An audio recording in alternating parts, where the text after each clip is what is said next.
जयंती भी है। मैं अपनी बात दो खंडों में आपके सामने रखूंगा।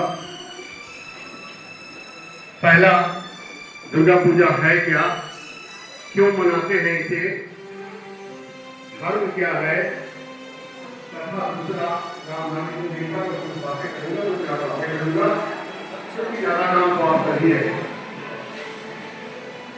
बच्चों, पूजा के कई रूपांतरण हो सकते हैं। मैंने कहा कि मातृशक्ति की पूजा करते हैं हम। प्यारे बच्चों, दुर्गा की आराधना करने के क्रम में दुर्गा सप्तशती का पाठ करते हैं हम। और मैंने जैसा कि पहले बताया कि मातृशक्ति की पूजा करते हैं। माता जननी होती है, जन्म देती है हमें, हमारे शरीर का ही लालन पालन नहीं करती माँ, हमारे मनोमस्तिष्क का विकास भी मातृ छाया में ही होता है। मातृ छाया बड़ा ही महत्वपूर्ण है। दुर्गा सप्तशती का जब हम पाठ करते हैं तो सबसे ज्यादा महत्वपूर्ण जो उसका श्लोक है वह है, या देवी सर्वभूतेषु मातृरूपेण संस्थिता नमस्तस्यै नमस्तस्यै नमस्तस्यै नमो नमः। या देवी सर्वभूतेषु अनेक गुण हमारे हैं। आप दुर्गा सप्तशती में देखेंगे, ज्ञान रूपेण संस्थिता, बुद्धि रूपेण संस्थिता, धन रूपेण संस्थिता, रूप में जितना ही गुण हमारा हो सकता है सब रूप में स्थित है दुर्गा। बच्चों, जो कुछ भी गुण हम प्राप्त करते हैं माता से प्राप्त करते हैं, इसका सबसे पहला अर्थ है। और जब हम करते हैं कि शरण्ये त्र्यंबके गौरी नारायणी नमोस्तुते, या देवी सर्वभूतेषु शिवे सर्वार्थ साधिके शरण्ये त्र्यंबके गौरी नारायणी नमोस्तुते। सर्वभूतेषु का अर्थ होता है कि तुम सब जगह विद्यमान हो। आप बच्चे विद्यालय आए हैं, लेकिन आपकी माँ का मन विद्यालय नहीं होगा। सपने देख रही होंगी कि मेरा बच्चा स्कूल गया है, पढ़ रहा है, जीवन में आगे बढ़ेगा, उसका विकास होगा। और जब तक आप घर नहीं पहुंच जाते उसकी चिंता आपके लिए बनी रहती है। तो माँ ऐसी होती है, वह शिव का अर्थ होता है कल्याण करने वाला। शिवे सर्वार्थ साधिके, कल्याणकारी होती है मातृशक्ति। शिव है, उसमें कल्याण की भावना है। शिवे सर्वार्थ और सर्वार्थ साधिके, सब कुछ की साधना मातृशक्ति के सहयोग से ही की जा सकती है। हम इस दुर्गा पूजा में मातृशक्ति के शरणागत होते हैं, बार बार प्रणाम करते हैं मातृशक्ति को। हमारी माँ, हमारी बहन और जितनी माताएं हैं धरती पर, सबों के प्रति एक श्रद्धा और आदर का भाव विकसित करते हैं।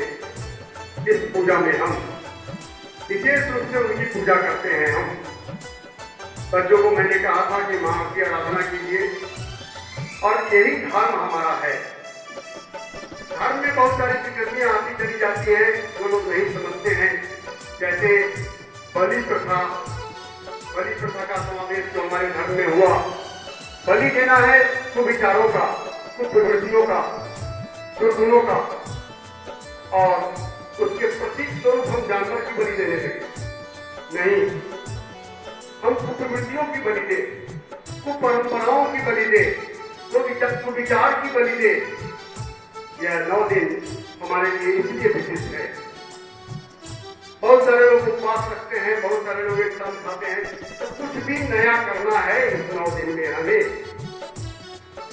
साधना का अर्थ होता है स्वयं को सिद्ध करना, अर्थात हम जो भी काम करना चाहें उसको अच्छी तरह कर सके, यही साधना कहलाती है। तो उसके लिए शरीर को तैयार करना ही साधना है। प्यारे बच्चों, साधना का त्योहार है, मातृशक्ति की आराधना का त्योहार है। मातृशक्ति के महत्व को समझें, उनकी आराधना करें, मूर्ति बनाकर पूजा कर लेने से नहीं होगा।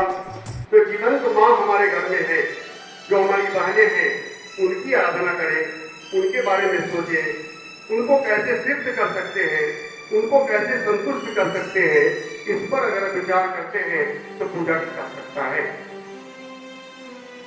बच्चों, आज राष्ट्र कवि रामधारी सिंह दिनकर की जयंती है। आज के दिन ही 1908 ईस्वी में उनका जन्म हुआ था और यह सुखद संयोग है कि तभी दुर्गा पूजा चल रहा था, अब भी दुर्गा पूजा चल रही है। दुर्गा पूजा इस 23 सितंबर को पड़े या कभी कभी ऐसा होता है, यह एक सुखद संयोग है। और हम सभी ज्ञान भारतीय पिछले कई दिनों से दिनकर जयंती मना रहे हैं, दिनकर की पंक्तियों को गुनगुना रहे हैं।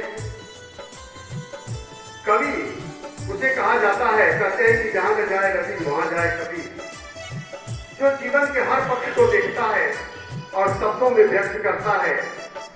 शब्द ऐसे जो रोचक हो, जो आनंदित करे, जो मन को मोहे। कहते हैं कि काव्य यश प्रदान करने वाला होता है, अर्थ प्रदान करने वाला होता है, व्यवहारिकता सिखलाता है काव्य हमें। और जब परिस्थितियां विषम होती हैं, काव्य से हम शिक्षा प्राप्त करते हैं। दिनकर की रचनाएं, प्रसिद्ध रचनाएं जैसे रश्मि रथी, जिसका रामचरितमानस भारतीय मनीषा में प्रचलित है। एक अपर आदमी भी उनकी पंक्तियों को दोहराता है, गाता है, अर्थ समझता है। कुछ ऐसा ही दिनकर की पंक्तियों के साथ भी है। आप अपर लोग भी दिनकर की रश्मि रथी की पंक्तियों को दोहराते मिल जाएंगे। दिनकर का व्यक्तित्व अलग अलग समय में अलग अलग तरह का रहा है। जीवन के हर पहलू पर उनकी दृष्टि गई है और उस पर अपनी दृष्टि उन्होंने चलाई है। पद्य के साथ साथ अनेक गद्य की भी रचना की है उन्होंने। भारतीय संस्कृति के 4 अध्याय, भारतीय संस्कृति के 4 अध्याय उनकी महत्वपूर्ण रचना है, जिससे भारत का पूरा इतिहास, आदिकाल से आज तक का इतिहास और भारतीय जातियां, भारत में विभिन्न सभ्यता, संस्कृति और भाषा के जो लोग रहते हैं, कैसे आए, कहां से आए, किन परिस्थितियों में उनका विकास हुआ और कैसा विकास हुआ, इसका विस्तृत वर्णन मिलता है हमें उसमें। बच्चों के साहित्य में ऐसी रचनाएं कम हैं जो अपने समाज का भी दर्शन करती हैं। पंडित नेहरू ने भी भारत की खोज डिस्कवरी ऑफ इंडिया लिखा, लेकिन दिनकर की रचना संस्कृति के 4 अध्याय अपने आप में अनोखी है। अनेक गद्य उन्होंने लिखे, लेकिन कवि के रूप में उन्हें ज्यादा प्रसिद्धि मिली। द्वितीय विश्व युद्ध से पहले रेणुका, ओंकार आदि रचना का प्रणयन करने वाला कवि द्वितीय विश्व युद्ध के बाद पढ़ाई बहुत महान होता है। मानवता जब सर्वसार होती है युद्ध की विभीषिका से तब, और वह कुरुक्षेत्र लिखता है। समाज में जाति,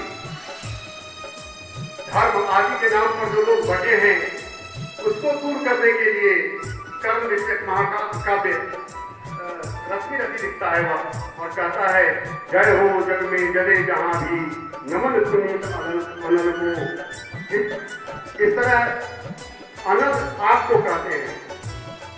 आगे लिखते हैं, किसी प्रिंस पर खिले कहीं भी पर नमस्ते है फूल, तुझी खोजते नहीं गुरुओं का आदि शक्ति का मूल।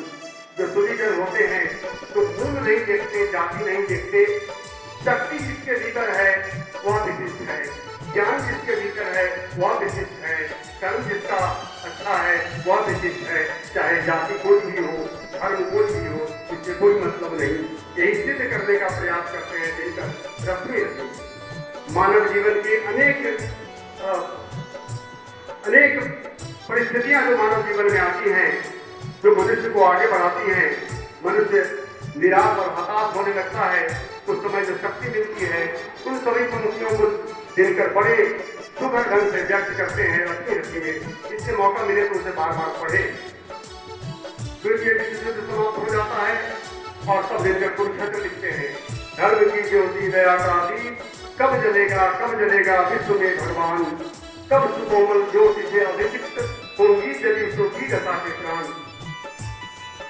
उसमें महाभारत का युद्ध समाप्त हो चुका है, पितामह सरसत्ता पर पड़े हैं और फिर विजय पांडव युधिष्ठिर का दल शोक मना रहा है, सर टिक रहा है। क्या हो गया? इतने लोगों को मारकर क्या मिला हमें? युद्ध के बाद निराश है, हताश है, जो विजय वह भी। तो अपने परिजनों, अपने भाई बंधुओं को मारकर विजय प्राप्त करने के बाद हम सुख नहीं प्राप्त कर सकते। सीधा संदेश उससे हमें यह मिलता है। परशुराम की प्रतिज्ञा या अनेक रचनाएं उनकी, उर्वशी में पूर्वा और उर्वशी के प्रेम का वर्णन है। स्वर्ग क्या है और मर्दलोक क्या है, स्वर्गलोक क्या है और मर्दलोक क्या है। जो स्वर्गलोक में है वे मर्दलोक में आने के लिए लालायित है और मर्दलोक वाले स्वर्गलोक में जाने के लिए लालायित है, स्वर्ग का सुख प्राप्त करना चाहते हैं। मतलब सुख एक मरीचिका है, इसको सिद्ध करने का प्रयास किया है उस प्रेम कथा के माध्यम से दिनकर ने। इस तरह दिनकर ने जो अंतकारी कार्य किए हैं, दिनकर विशिष्ट हैं और रहेंगे क्योंकि उनकी रचनाएं सर्वकालिक हैं। हर युग में मनुष्य की जो समस्याएं होती हैं उनका समाधान हमें उनकी रचनाओं में मिलता है। आइए एक साथ हम मातृशक्ति की आराधना करें तथा युग पुरुष, युग द्रष्टा, युग कवि, राष्ट्र कवि रामधारी सिंह दिनकर को याद करें, उनकी जयंती मनाएं। बहुत बहुत धन्यवाद बच्चों।